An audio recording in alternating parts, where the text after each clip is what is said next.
As you guys already know, I have Ultra Debate, Kamen Debate, and Sentai Ranger Debate.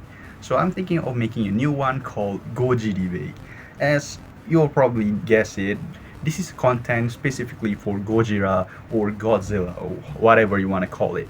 And today is the very first episode of Goji Debate. Today we're going to talk about Godzilla Minus One.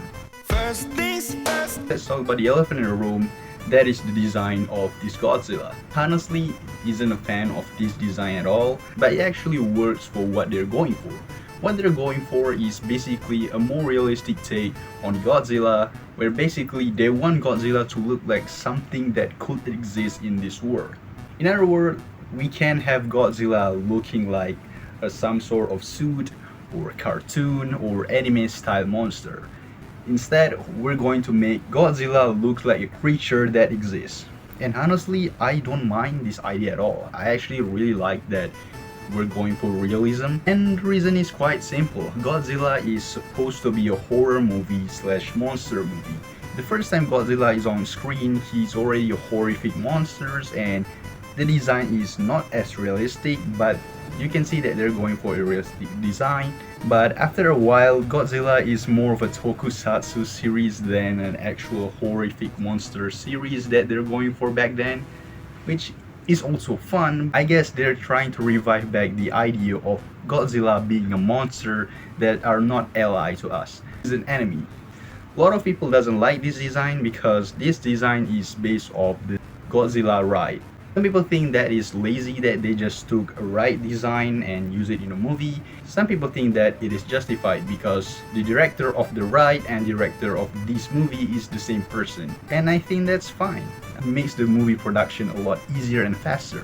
Now let's talk about the plot of the movies, which for some reason I kind of think it's sort of funny, but I actually like the idea as well. So the plot of the movie is basically after war, Japan has lost everything. Basically, this is like the downfall of Japan.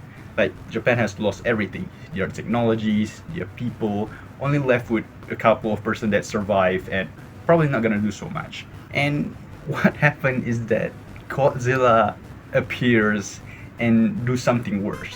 And that's why the movie is called Godzilla Minus One, because Japan has been reduced to zero and Godzilla just kinda like fuck around and destroy everything even more. Which kinda like a dick move for kaiju. My issue is that, as we all probably know, that this movie probably does not ties to any other movies. So where did Godzilla come from? Is he a lizard that exposed to the radiation of nuclear bomb and become a new kaiju?